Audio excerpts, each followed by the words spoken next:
दोस्तों, क्या आपको पता है कि दुनिया का सबसे बड़ा बांध कहाँ पर है? अगर नहीं पता तो आपको बता दें, दुनिया का सबसे बड़ा बांध चीन में है, जिसे थ्री गॉर्जेस डैम के नाम से जाना जाता है। इसे चीन द्वारा बनाया गया है। वैसे तो ये चीन के लिए एक बड़ी सफलता है, लेकिन दोस्तों, क्या आपको पता है कि चीन के इस प्रोजेक्ट की वजह से चीन ने खुद के साथ साथ अपने पड़ोसी भारत, पाकिस्तान समेत अलग अलग देशों के करीब 24 राज्यों को मुसीबत में डाल दिया है। अगर आप पूछते हैं कि क्यों, तो बने रहिए इस वीडियो के अंत तक। दोस्तों, दरअसल चीन द्वारा बनाया गया थ्री गॉर्जेस डैम, जो कि दुनिया का सबसे बड़ा डैम है, इस विशालकाय बांध को बनाने में 2.5 लाख करोड़ रुपए से ज्यादा की लागत आई है। वहीं इसे बनाने में 18 साल का समय लगा है। वैसे भी चीन के नाम दुनिया के सबसे ज्यादा डैम बनाने का रिकॉर्ड है। जी हाँ दोस्तों, चीन अब तक दुनिया के अलग अलग देशों में 94,000 डैम बना चुका है और अब दुनिया का सबसे बड़ा डैम बनाने का रिकॉर्ड भी चीन ने अपने नाम कर लिया है। लेकिन इस सबसे बड़े डैम के निर्माण के बाद चीन ने खुद को तो खतरे के मुंह में धकेला ही है, साथ ही कई और राज्यों को एक भयानक खतरे का संकेत दे दिया है। दोस्तों, वैसे तो ये बांध काफी बड़े भूकंप को झेल सकता है, लेकिन अगर ये कभी टूट गया तो करीब 3 करोड़ 60 लाख लोग इससे बहने वाली विशाल लहर की चपेट में आ जाएंगे। इस डैम के आसपास के कुछ राज्य तो ऐसे हैं जिनके नामो निशान तक मिट सकते हैं। ऐसे में एक बहुत बड़े खतरे का संकेत है। लेकिन दोस्तों, चीन का काम रहा है कि वो शांत नहीं रह सकता है। चीन के द्वारा किए गए कामों से इस बात का साफ संकेत मिलता है कि चीन दुनिया पे सिर्फ अपना अधिकार करना चाहता है और उसके लिए वो हमेशा किसी न किसी तरीके से दुनिया को परेशान करता रहता है, फिर चाहे वो बात कोरोना फैलाने की हो या फिर भारत की सीमा पर कब्जा करने के। दोस्तों, चीन द्वारा बनाए गए इस डैम को बनाने में कुल 4,63,000 टन स्टील का इस्तेमाल हुआ है। इतने स्टील में तो कई एफिल टावर खड़े किए जा सकते हैं। चीन का ये डैम अमेरिका के ग्रेट हूवर डैम से 11 गुना अधिक बिजली पैदा कर सकता है। एक अनुमान के मुताबिक इसमें 22,400 मेगावाट ऊर्जा उत्पन्न करने की क्षमता है, यानी बिजली के उत्पादन में इसका कोई जवाब नहीं है। लेकिन दोस्तों, इस डैम में इतना ज्यादा पानी इकट्ठा किया गया है कि इसकी वजह से पृथ्वी के घूमने की गति कुछ धीमी पड़ गई है। पृथ्वी के घूमने की गति धीमी होने से एक दिन का समय 0.06 माइक्रोसेकंड बढ़ गया है, यानी अब दिन थोड़ा लंबा हो गया है। इसके अलावा ये भी कहते हैं कि इस बांध के बनने की वजह से नॉर्थ पोल और साउथ पोल भी अपनी अपनी जगह से कुछ सेंटीमीटर खिसक गए हैं। दोस्तों, ये डैम जिस जगह पे बना हुआ है वो जगह भूकंप संवेदनशील हिस्से में आते हैं, जिसकी वजह से भूकंप और भूस्खलन यानी कि लैंडस्लाइड जैसी गतिविधियों की संभावनाएं यहाँ काफी ज्यादा हैं। दोस्तों, लेकिन एक बात आप सोचिए कि जब भी कोई व्यक्ति किसी भी छोटी या बड़ी जमीन में पैसे लगाता है तो पैसे लगाने से पहले वो व्यक्ति उस जमीन की अच्छी तरह से देखरेख करता है कि ये जमीन ठीक है या नहीं, या फिर इस जमीन के आसपास किसी तरह का कोई खतरा तो नहीं है। लेकिन क्या चीन ने अपने इस डैम में रुपया लगाने से पहले इस जमीन का निरीक्षण नहीं किया होगा? और अगर निरीक्षण किया होगा तो फिर क्यों चीन ने ऐसी जगह चुनी जिसमें पहले से ही भूकंप और भूस्खलन का खतरा है?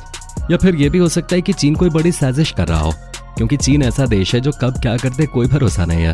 हालांकि चीन अगर ऐसा करता भी है तो चीन सबसे पहले अपना ही नुकसान करेगा, क्योंकि ये डैम चीन की यांगजे रिवर पे बना हुआ है, जो कि हुबेई प्रांत के अंतर्गत आते हैं।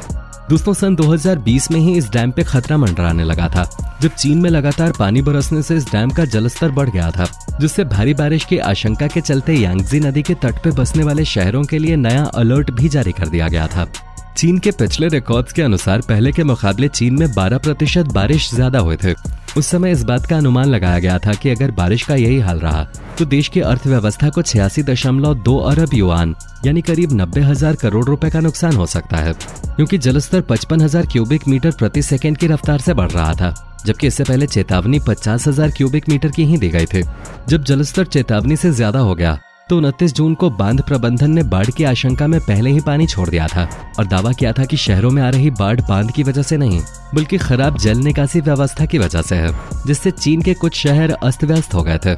इनमें सबसे ज्यादा नुकसान झेलने वाले वुहान, अनहुई, जियांगजी और शेनजियांग जैसे शहर थे, जहां पहले से ही रेड अलर्ट जारी कर दिया गया था और वहां की सरकार इस बारे में कुछ नहीं कर पाई, क्योंकि उस वक्त कोरोना अपनी चरम सीमा पर था। हालांकि अभी तक इस डैम की वजह से किसी भी दूसरे देश को कोई नुकसान नहीं उठाना पड़ा है, लेकिन इस बात की काफी हद तक संभावनाएं हैं कि आने वाले समय में ये डैम कई राज्यों के विनाश का कारण बन सकता है। दोस्तों, इस डैम की वजह से मानव जनजीवन तो अस्त व्यस्त हुआ ही है, लेकिन इसका एक बड़ा असर अन्य जीवों पे भी पड़ा है। असल में बांध बनने के बाद से उस पानी में करीब 300 तरह की मछलियों और कई जलीय जीवों के आवागमन में व्यवधान उत्पन्न हुआ है, जिसकी वजह से उन्हें अपना परिवार बढ़ाने में दिक्कत होगी और आने वाले एक निश्चित समय के बाद शायद ये जलीय जीव खत्म भी हो जाएं। सीधे शब्दों में हम कह सकते हैं कि इस डैम बनने की वजह से कई जलीय जीवों के विकास और उनके अस्तित्व को खतरा है। दोस्तों, थ्री गॉर्जेस डैम के विशाल जलाशय का पानी भरने से कई जंगल, खेती वाली जमीन और मिट्टी के मैदान पानी में डूब गए। इससे मिट्टी की सतह का कटाव होगा और ये मिट्टी नदी की तलहटी और जलाशय के नीचे जमा होने लगेगी। इसकी वजह से आसपास के क्षेत्रों में बाढ़ आने की संभावना बढ़ेगी और उपजाऊ मिट्टी जलाशय के बेस में जमा होने से बहाव के पास के खेतों की जमीन की फर्टिलिटी कम होगी। यही कारण है कि चीन के पास अब खेती वाली जमीन की भी कमी हो रही है, क्योंकि उसकी सारी उपजाऊ जमीन में तो पानी भर गया है और ये जमीन अब किसी काम की नहीं है। लेकिन इस जमीन में अब खेती की भी जाती है तो ज्यादा पानी की वजह से फसल सड़ जाएगी।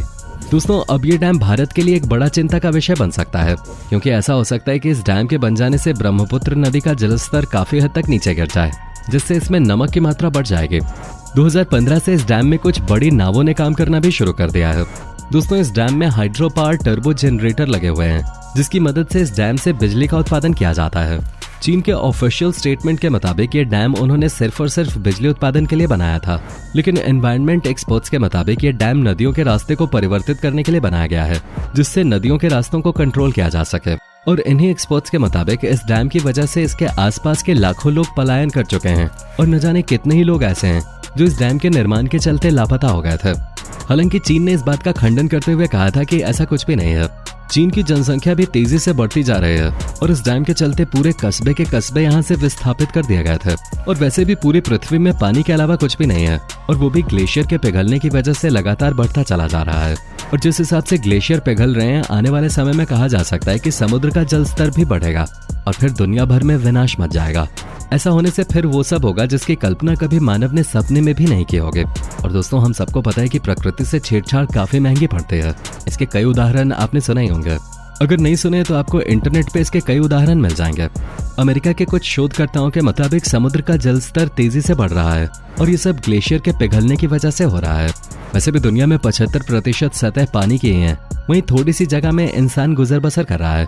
ऐसे में इंसान जाए तो जाए कहाँ? आपको जानकर हैरानी होगी कि चीन की कंपनीज अब तक दुनिया भर में करीब 94,000 डैम्स का निर्माण कर चुके हैं, जिसमें से करीब 80,000 डैम तो चीन में ही है। उसके बावजूद भी चीन ने ये इतना बड़ा डैम बनाया है। चीन को पहले अपने देश की बढ़ती जनसंख्या पे लगाम लगानी चाहिए। उसके देशवासी सिर्फ जगह की वजह से वहां पलायन करना शुरू न कर दें, क्योंकि जिस तरह चीन कर रहा है उस हिसाब से वो दिन भी दूर नहीं है जब चीन के लोग चीन से बाहर रहने के लिए निकलना शुरू कर देंगे। और अगर ऐसा होता है तो चीन के पड़ोसी देशों के लिए ये काफी बुरी खबर होगी। दोस्तों, वैसे भी चीन हमेशा एक प्रॉब्लम क्रिएटर के नाम से मशहूर है। उसने हमेशा से ही दुनिया को मुसीबत में डाला है। अब कोरोना को ही ले लीजिए या फिर भारत और चीन सीमा विवाद को ले लीजिए। चीन पूरी दुनिया पर अपना कब्जा करना चाहता है। भले ही वो ये बात अपने स्टेटमेंट में ना कहे, लेकिन उसके कामों से यही लगता है। दोस्तों, इतना सब जानने के बाद आपकी चीन के बारे में क्या राय है, नीचे कमेंट करके जरूर बताएं। वीडियो पसंद आई हो तो वीडियो को लाइक करके अपने दोस्तों के साथ शेयर करना ना भूलें और डेली ऐसी ही यूजफुल वीडियोस के लिए इस चैनल को सब्सक्राइब करके बेल नोटिफिकेशन को भी जरूर ऑन कर लें। धन्यवाद।